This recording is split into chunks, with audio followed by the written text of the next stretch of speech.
May mga pangarap tayo na tahimik lang nating daladala. Na isang araw, uuwi rin tayo sa Pilipinas. Hindi nagigising ng maaga para pumasok, wala ng yelo, wala ng mahabang winter, wala ng pagod sa trabaho, wala ng pressure sa bills dito sa abroad. Parang ang sarap isipin, di ba? Pero ito ang masakit na tanong. Paano kung ang retirement dream mo sa Pilipinas hindi pala kasing gaan ng iniisip mo? Paano kung pag-uwi mo, doon mo lang makikita na may hidden cost pala na walang nagsabi sa'yo ngayon, na walang nagsabi sa'yo noon? At hindi lang ito tungkol sa pera. Kasi minsan, ang pinakamahal na gastos, hindi agad nakikita sa budget. Nakikita lang yan kapag nandoon ka na. Kapag nakauwi ka na, kapag nakadesisyon ka na, kapag mahirap nang umatras. Kaya sa video ito, pag-uusapan natin yung na madalas na hindi na pag-uusapan pagdating sa retirement sa Pilipinas. Hindi para ispoilin yung dream retirement mo, kundi para maprotektahan ka sa maybe maling expectations, sa maybe wrong expectations. The cost of expectation, not just the cost of living. Kasi maraming kabayan, ang unang computation nila, cost of living. Magkano ang renta, magkano ang pagkain, magkano ang kuryente, magkano ang tubig. And rightfully so. Tama naman yon. Mas mababa talaga ang ilang gastos sa Pilipinas kumpara dito sa Canada or sa US, sa Amerika. Pero ito ang problema. Hindi lang cost of living ang dapat mong i-compute. Dapat din i-compute mo ang cost of expectation. Kasi pag bumalik ka sa Pilipinas, hindi lang ikaw ang uuwi. Kasama mo rin sa pag-uwi mo ang tingin sa'yo ng ibang tao. Para sa iba, galing ka sa abroad, paldo na si kabayan. Ibig sabihin, may pera ka. Kahit ang totoo, nagbabudget ka rin lang. Nagtrabaho ka rin ng matagal, napagod ka rin, nagsakripisyo ka rin, pero sa mata ng iba, okay na si kabayan, may ipon na yan, kaya na niya yan. At doon nagsisimula ang hidden pressure. Minsan may hihingi ng tulong, may uutang, may magpaparinig, may aasa. May mag-iisip na ikaw ang sasagot, ikaw ang sasalo. Hindi ito laging direct. Minsan banayad lang. Nandyan naman si tito, nandyan naman si tita. Libre ka naman, birthday lang naman. Minsan lang naman, nandyan ka naman, mas nakakaangat ka naman, pensyonado ka naman. At bago mo mapansin, unti-unting tumataas ang gastos mo. Hindi dahil sa needs mo, kundi dahil sa expectations ng nakapaligid sa iyo. Ito ang hidden cost na hindi mo nakikita sa spreadsheet.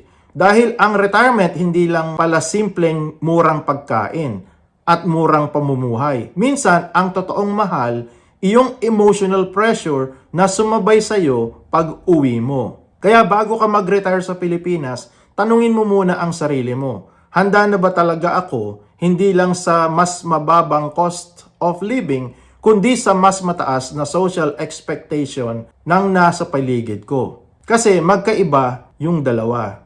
Healthcare can change everything.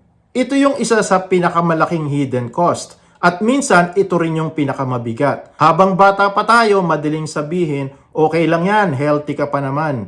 Kaya pa naman, hindi naman ako sakitin. Wala pa naman akong nararamdaman. Pero sa retirement, hindi lang iyan tungkol sa present mo lang. Tungkol iyan sa future version mo. At habang tumatanda tayo, healthcare becomes more important, not less. Sa Canada, kahit maraming problema ang system, at least kahit mabagal minsan, may sense pa rin ng proteksyon. May peace of mind. Sa US, ibang usapan din. Depende sa insurance at sitwasyon mo. Pero sa Pilipinas, kapag kailangan mo ng seryosong medical care, pwedeng biglang lumaki ang gastos mo. Check-up, laboratory, maintenance, specialist, hospital stay, emergency, ICU, at ang masakit, hindi naman ito laging planado.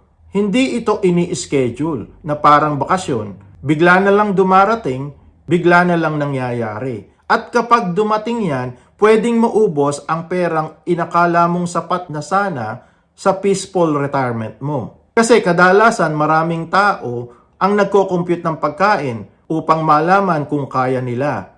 Pero ang hindi nila kinukompute, isang major health event lang at minsan isang health problem lang ang kayang bumasag ng buong retirement plan mo. Ito ang dahilan bakit hindi sapat na sabihin lang na mas mura naman sa Pilipinas. Oo, may mga bagay na mas mura, pero kapag health at quality care na ang usapan, pwedeng iba na ang istorya. Kaya ang tanong mo ay dapat hindi lang magkano ang kailangan ko para mabuhay. Ang tanong mo dapat ay magkano ang kailangan ko para mabuhay with dignity when health problems come. So ito yung mas mature na tanong. And ito ang mas totoo. Your lifestyle may not be as cheap as you think. Ito yung katotohanan na hindi agad inaamin ng iba. Minsan, ang iniisip natin ay pag-uwi sa Pilipinas, automatic, magiging simple ang buhay. Pero hindi laging ganon. Kasi ang lifestyle mo, dala-dala mo rin yan. Sanay ka na sa comfort, sanay ka na sa convenience, sanay ka na sa privacy, sanay ka na sa predictability, sanay ka na sa sistema. At pagbalik mo sa Pilipinas, minsan doon mo mararamdaman na hindi pala lahat ng dating normal sa'yo madaling bitawan. Halimbawa, gusto mo ng mas tahimik na lugar, gusto mo ng mas safe na neighborhood, gusto mo ng aircon, gusto mo ng reliable internet, gusto mo ng sasakyan, gusto mo ng mas maayos na hospital access, convenience, and peace of mind. At kapag ganyan ang standard mo, biglang hindi na ganoon kababa ang gastos. Minsan kasi ang nakikita lang sa online ay yung pinaka-basic budget. Pero ang tanong, yun ba ang lifestyle na kaya mong panindigan for years? Hindi lang for 1 month, hindi lang for 1 vacation, hindi lang for 1 test run, kundi pang matagalan. Kasi magkaiba ang vacation lifestyle at retirement lifestyle. Sa bakasyon, masaya ang lahat, relax ang mood, may excitement, may novelty, nostalgic ang effect. Pero pag doon ka na talaga titira, ibang usapan na. Doon mo na mapapansin yung traffic, yung init, brownout sa ibang lugar, maintenance ng bahay, unexpected repairs, safety concerns, noise, service quality, daily inconvenience. At kung gusto mong iwasan ang mga yan, madalas ang solusyon mas malaking gastos din. Kaya minsan, ang hidden cost ay hindi lang sa pera. Ang hidden cost is yung the price of maintaining the lifestyle you already become used to. At dapat maging honest tayo diyan. Hindi kasalanan ang gusto ng comfort. Pinaghirapan mo yan. I think it is well-deserving. Pero ang dapat mo ring tanggapin na ang comfort may presyo din. Retirement is emotional, not just financial. Ito ang factor na pinakamadalas na mi-miss. Akala natin kapag sapat na ang pera, sapat na talaga.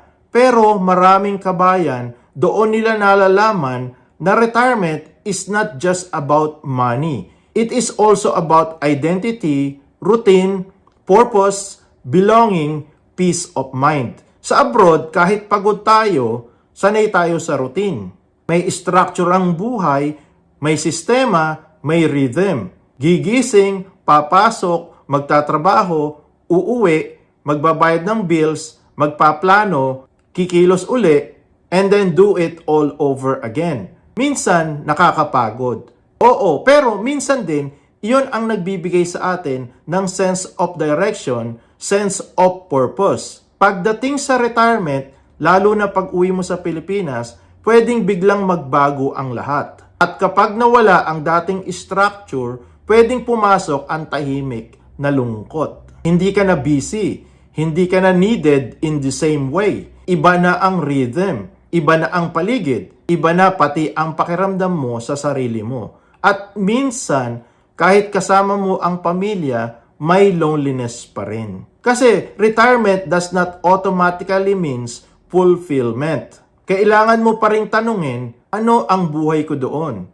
ano ang routine ko, ano ang purpose ko, saan ako magiging at peace. Kasi kung ang retirement plan mo ay uuwi na lang ako, baka kulang pa yan. Dapat may sagot ka rin sa tanong na, pag uwi ko, ano na ang magiging buhay ko araw-araw? Dahil kung wala, pwedeng ang hidden cost mo ay boredom, restlessness, regret, at emotional emptiness. At mabigat yan. Kasi hindi yan basta nababayaran ng pera. So, hindi ko sinasabi na huwag kang mag-retire sa Pilipinas. At lalong hindi ko sinasabi na mali ang mangarap na umuwi sa ating bayang sinilangan. Magandang pangarap yan. Beautiful dream yan. At para sa iba, yun talaga ang tamang desisyon. Pero ang punto natin sa videong ito, huwag nating i-romanticize ang retirement dream kung hindi natin naiintindihan ang buong picture. Kasi minsan, hindi naman ang Pilipinas ang problema. Ang problema is yung expectation natin na sobrang gaan ng lahat pag-uwi. At kapag hindi nag-match ang expectation sa reality, doon pumapasok ang regret. Kaya mas mabuti ng malinaw sa mata mo ngayon kaysa masaktan ka later. Mas mabuti ng tapat ang usapan natin ngayon kaysa magsisi ka kapag nandyan ka na.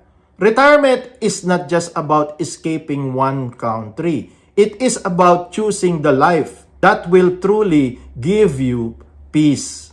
At minsan, ang best decision, hindi iyong pinaka-emotional, kundi iyong pinaka-ready. So, before ka mag-decide, ask yourself honestly, am I only chasing the dream of going home? Or am I truly prepared for the full reality of living there for good? So, ito ang real talk. Hindi para sirain ang plano mo, kundi para ihanda ka.